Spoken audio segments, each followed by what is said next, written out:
नमस्कार मित्रांनो, double academy पुणेमध्ये आपल्या सगळ्यांचं स्वागत आहे। मित्रांनो, महाराष्ट्र सेट परीक्षा 2024 की जी या ठिकाणी होणार आहे 7 एप्रिल 2024 ला। तर या परीक्षेसाठी पेपर 1 आणि पेपर 2 यांचा आपण एग्जाम सिलेबस पाहणार आहे। तर मित्रांनो, व्हिडिओला पटापट लाईक करून टाका, चॅनलला सबस्क्राइब करा, कारण की या चॅनलवर आजपासून तुम्हाला सेट परीक्षेसाठी संपूर्ण मार्गदर्शन, अभ्यासक्रम, पुस्तक यादी, तुम्हाला जुन्या प्रश्नपत्रिका, संभाव्य प्रश्नपत्रिका संपूर्ण मिळणार आहे। तर मित्रांनो, व्हिडिओला तयार राहा। तर मित्रांनो, या ठिकाणी सेट पेपर 1 महाराष्ट्र आणि गोवा प्राध्यापक परीक्षेसाठी या ठिकाणी हा जो सिलेबस दिलेला हा एक पेपर 1 चा आपण पाहत आहे। पेपर 1 चं या ठिकाणी गुणदान पद्धती जर या ठिकाणी आपण बघितली तर मित्रांनो, एकूण 50 प्रश्न या ठिकाणी असणार आहेत। किती असणार आहेत? 50 प्रश्न असून या ठिकाणी एकूण 100 गुण आहेत। एकूण 100 गुण असून 60 मिनिटाचा कालावधी आपल्याला पेपर सोडवण्यासाठी आहे। किती आहे? 60 मिनिटाचा कालावधी आपल्याला पेपर सोडवण्यासाठी आहे। तर या ठिकाणी पेपर 1 साठी तुम्हाला टोटल 10 घटक आहेत। किती आहेत? पेपर 1 साठी तुम्हाला 10 घटक दिलेले आहेत। 10 घटकांना या ठिकाणी समान वेटेज दिलेले आहे। तर हे 10 घटक तुमच्या समोर आहेत। नंबर 1 घटक आहे अध्यापन विषयक दृष्टिकोन। या ठिकाणी आपण ओव्हरऑल बघू, याच्यानंतर आपण डिटेल्स मध्ये याचा सिलेबस पाहणार आहे की जो प्रत्येक घटकानुसार काय काय विचारलेला आहे, काय काय नाही, आणि याच्यानुसार आपण घटकानुसार सुद्धा तुमची तयारी करून घेणार आहे। नंबर 1 मित्रांनो, अध्यापन विषयक दृष्टिकोन आहे, ज्याच्यामध्ये एकूण 5 प्रश्न आहेत। एकूण 10 गुणांसाठी आहे। 5 प्रश्न असतील, ज्याच्यामध्ये शिक्षण, शिक्षणाची पद्धती, अध्यापन, अध्यापनाची पद्धती, रिसर्च याच्या संबंधी या ठिकाणी आहे। नंतर दुसरा जो आहे रिसर्च मेथड, संशोधन विषयक दृष्टिकोन, याच्यासाठी 5 प्रश्न आहेत आणि 10 गुण आहेत। म्हणजे या ठिकाणी उदाहरणार्थ तुम्ही जर फक्त अध्यापन विषयक दृष्टिकोनात जर वाचत बसले तर मित्रांनो, त्याला तुम्हाला जास्तीत जास्त 10 मार्क मिळणार। त्यामुळे तुमचं अभ्यासाचं सुद्धा नियोजन कसं करायचं ते सुद्धा मी तुम्हाला सांगणार आहे। त्यानुसार तुम्ही अभ्यासाचं नियोजन सुद्धा करायचं आहे। नंतर मित्रांनो आहे उतारे आणि त्यावर आधारित प्रश्न। तर मित्रांनो, प्रश्नांची संख्या 5 आहे, याच्यासाठी सुद्धा 10 गुण आहे। या ठिकाणी आपल्याला उतारा दिला जातो आणि त्या उतारावर 5 प्रश्न दिले जातात आणि त्याचे उत्तर आपल्याला सोडवायचे असतात। नंतर या ठिकाणी संदेशवहन, ज्याला तुम्ही कम्युनिकेशन म्हणता, त्याच्यावर सुद्धा 5 प्रश्न आहेत। 10 गुणांसाठी या ठिकाणी आहे कम्युनिकेशनवर। नंतर आहे अंकगणितीय युक्तिवाद आणि विशेषतः हे मानसिक क्षमता। म्हणजे तुम्ही असं म्हणू शकता की या ठिकाणी जे बुद्धिमत्ता आहे, बुद्धिमत्ताचं चॅलेंज सारखे या ठिकाणी अंकगणितीय युक्तिवाद जो 5 प्रश्न आहे 10 गुणांसाठी। नंतर या ठिकाणी तर्कशास्त्री युक्तिवाद हा सुद्धा या ठिकाणी आपल्याला 5 प्रश्न आहेत आणि 10 गुणांसाठी हा सुद्धा टॉपिक दिलेला आहे। तर मित्रांनो, हे जे टॉपिक एकदम इझी आहेत।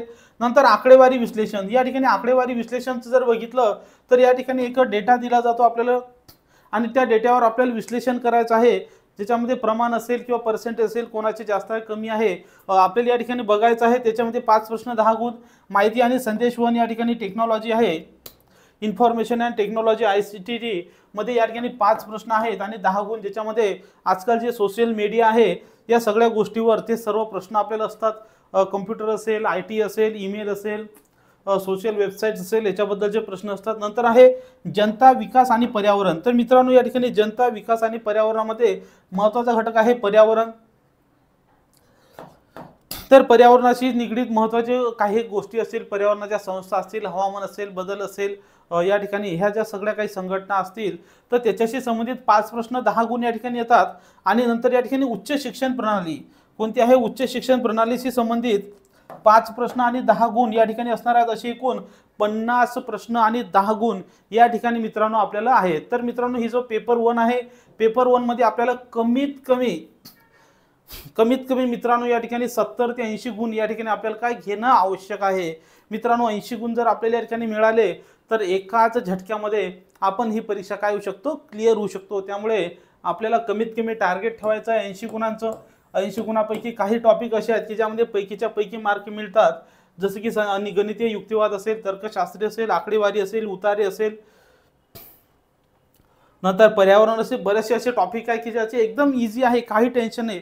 फक्त प्रश्न असा आहे की तुम्ही ते वाचलेले नसल्यामुळे, तुमची फील्डच्या संबंधित बऱ्याचशा गोष्टी नसल्यामुळे गेले 5 वर्ष 10वी पर्यंत या ठिकाणी यातले काही टॉपिक होते, मात्र काही टॉपिक हे नंतर आपलं प्रत्येकाचं वेगवेगळ्या सेक्शनमध्ये स्पेशलायझेशन झाल्यामुळे आपलं त्या ठिकाणी नजर नाही आहे किंवा आपला दृष्टिकोन तसा नसल्यामुळे हे तुम्हाला कठीण वाटतील। मात्र काही टेन्शन घ्यायची गरज नाही। आपण या ठिकाणी आपले बॅच सुद्धा सुरू केलेले, या बॅचमध्ये संपूर्ण या ठिकाणी हे टॉपिक तुमच्या या ठिकाणी आपण कव्हर करून घेणार आहे।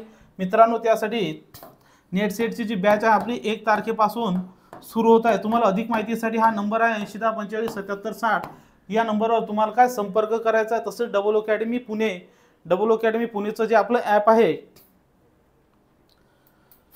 आपल्या ॲपवर सर्व तुम्हाला दिलेलं आहे। तसंच मित्रांनो, आपण टेलिग्राम ग्रुप तयार केलेला आहे। त्या टेलिग्राम ग्रुपचं नाव आहे TEACHER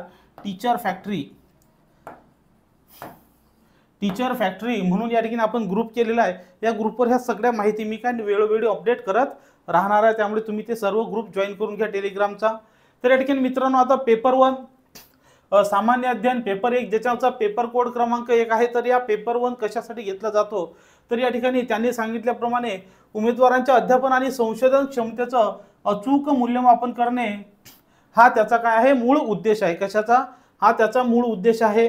नंतर मित्रांनो, आणि संशोधन योग्यतेचं मूल्यांकन करणे हा या चाचणीचा तसंच उमेदवाराकडे संज्ञात्मक क्षमता असणे आणि त्याचं प्रदर्शन करणे अपेक्षित आहे, ज्यामध्ये आकलन, विश्लेषण, मूल्यमापन आणि युक्तिवादाची रचना समजून घेणं, तसंच या ठिकाणी व्युत्पन्न आणि प्रेरक तर्क यांचा सुद्धा समावेश दिलेला आहे। त्यामुळे प्रत्येक गोष्टीचे वेगवेगळे जो अभ्यासक्रम आहे तो डिवाइड केलेला आहे त्यांनी 5-5 प्रश्नामध्ये। मग गणिती असेल, अंकगणित असेल, रिसर्च मेथड असेल, तसंच या ठिकाणी शेवटचा जो टॉपिक आपल्याला दिलेला आहे उमेदवारांचा उच्च शिक्षण व्यवस्थेतील जे अध्यापन आणि शिकवण्याच्या ज्या प्रक्रिया त्याबद्दल सामान्य जागरूकता असणे हे देखील या ठिकाणी अपेक्षित आहे। पुढे त्यांना लोक, पर्यावरण, नैसर्गिक संसाधने आणि जीवनाच्या गुणवत्तेवर होणारा परिणाम यांच्यातील परस्पर संवादाची जाणीव असावी, त्याच्यासाठी हा या ठिकाणी आपल्याला काय दिलेला आहे, अभ्यासक्रम दिलेला आहे। कोणता? तर पेपर 1चा या ठिकाणी अभ्यासक्रम दिलेला आहे। मित्रांनो, या ठिकाणी तुम्हाला भाराभर पुस्तक वाचल्यापेक्षा आपण या सगळ्या विषयाच्या तुम्हाला नोट्स सुद्धा अवेलेबल करून देणार आहे।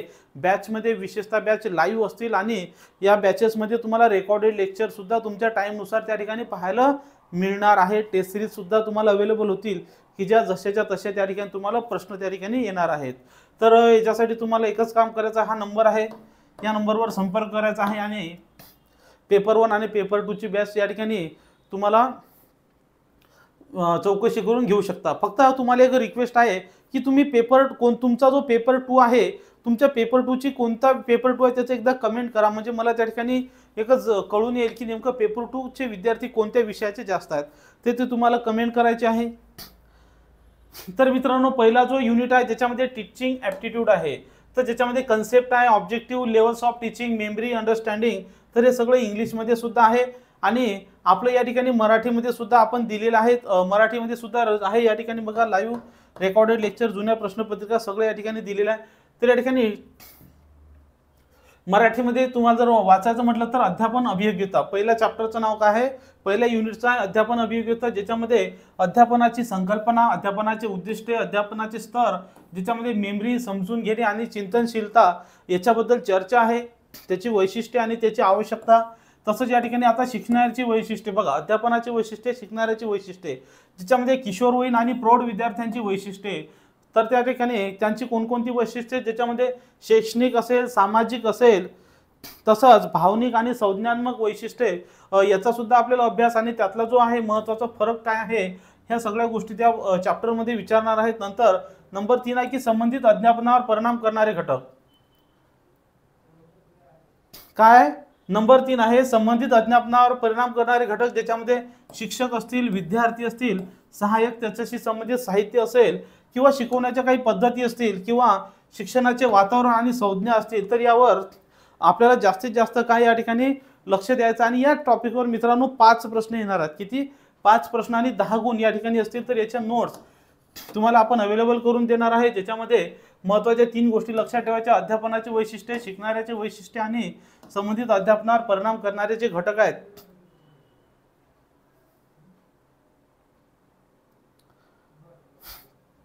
तर या घटकावर आपल्याला काय करायचं आहे, लक्ष द्यायचं आहे। नंतर मित्रांनो, याच्याच पुढे आहे की उच्च शिक्षणाच्या संस्थांमध्ये जे शिकवण्याच्या पद्धती आहेत, टप्पा या ठिकाणी पॉईंट क्रमांक 3, ज्याच्यामध्ये शिक्षक केंद्रित विरुद्ध विद्यार्थी केंद्रित शिकवण्याची पद्धती। या ठिकाणी वेगवेगळ्या 2 पद्धती आहेत, ज्याच्यामध्ये काही पद्धतीमध्ये शिक्षक केंद्रित विरुद्ध विद्यार्थी केंद्रित शिक्षण पद्धती आहे।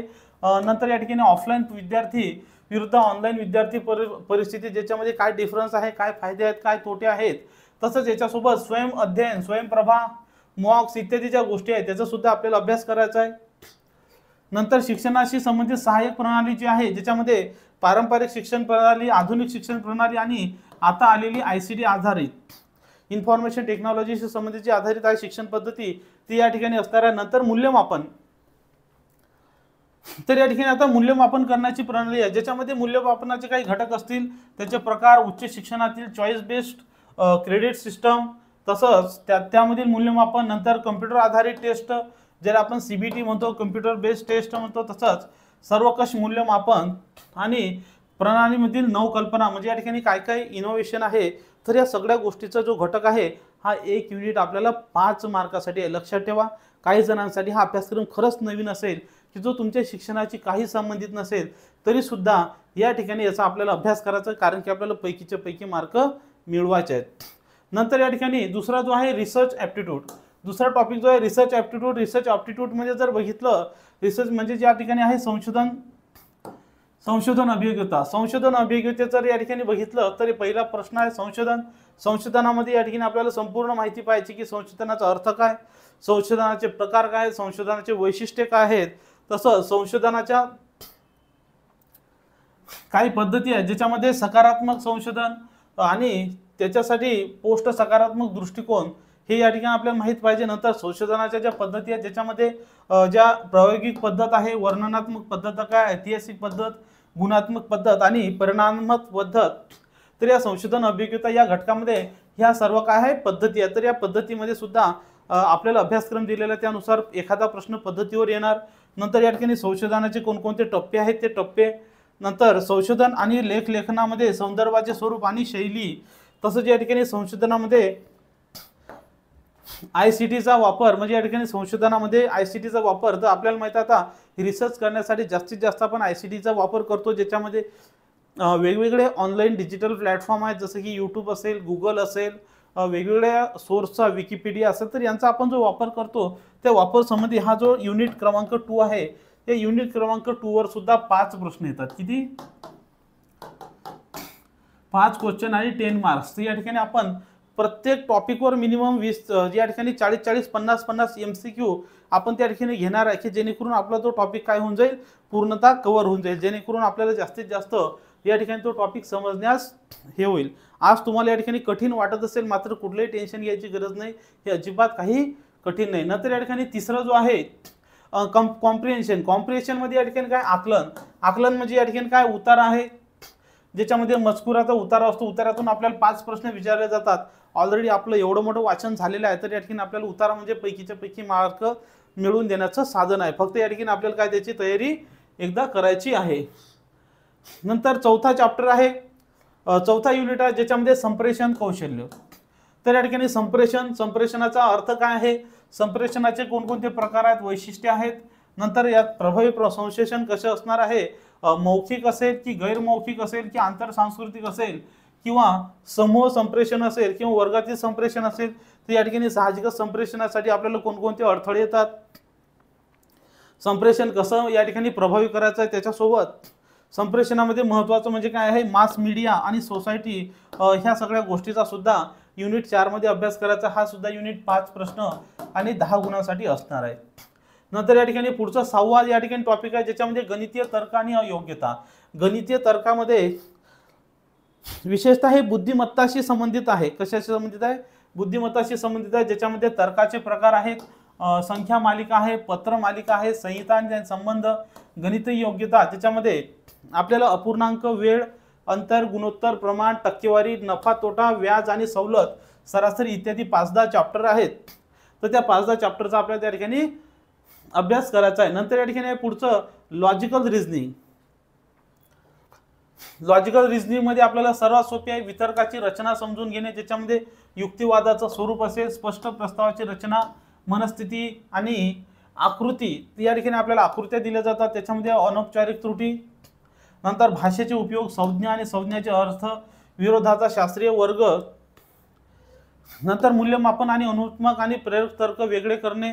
बऱ्याच वेळेस या ठिकाणी आपल्याला वेन डायग्राम दिले जातात. या वेन डायग्रामवर युक्तिवादाची वैधता आणि स्थापित करण्यासाठी साने आणि बहुविध वापर याचा आपल्याला करायचा आहे अभ्यास.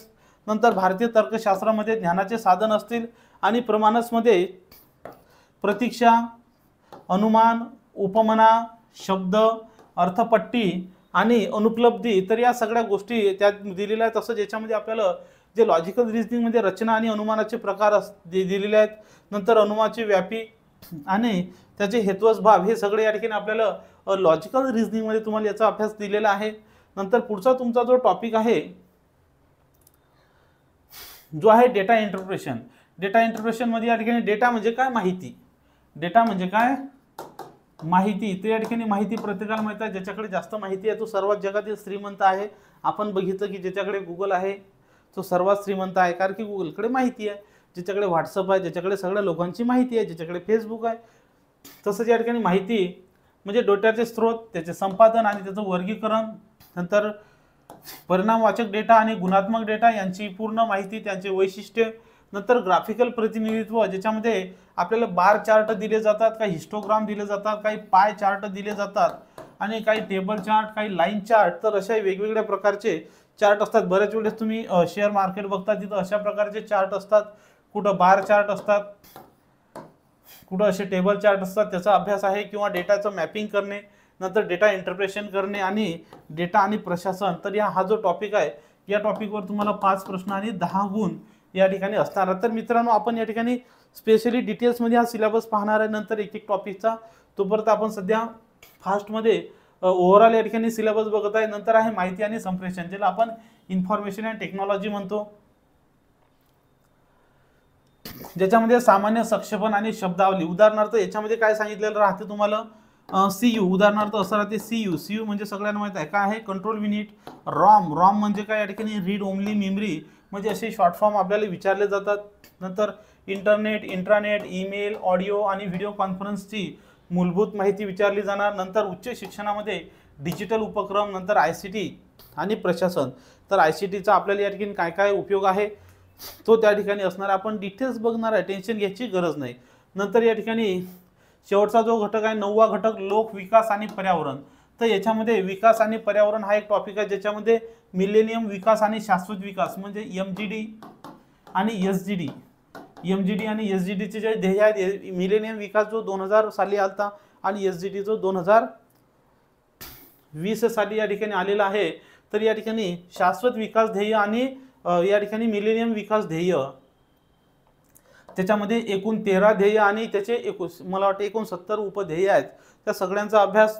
नंतर मानव आणि पर्यावरण परिसंस्थांमध्ये मानववंश क्रियाकलाप आणि पर्यावरणावर त्याचे प्रभाव, पर्यावरणीय समस्या, स्थानिक, प्रादेशिक आणि जागतिक समस्या, वायू प्रदूषण असेल, जल प्रदूषण, माती प्रदूषण, ध्वनी प्रदूषण, कचरा प्रदूषण, ज्याच्यामध्ये कचऱ्यामध्ये सुद्धा वेगवेगळे प्रकार आहेत.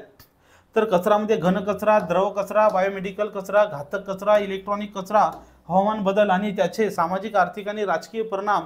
तर याच्याशी संबंधित काही संघटना असतील त्याचा सुद्धा अभ्यास या ठिकाणी करायचा आहे. नंतर मानवी आरोग्यावर प्रदूषकाचे होणारे परिणाम, नैसर्गिक आणि ऊर्जा संसाधने, ज्याच्यामध्ये सौर, वारा, माती, जल, भूऔष्णिक, बायोमास, परमाणु, जंगले इत्यादी सगळ्या गोष्टी. नंतर नैसर्गिक धोके आणि आपत्ती.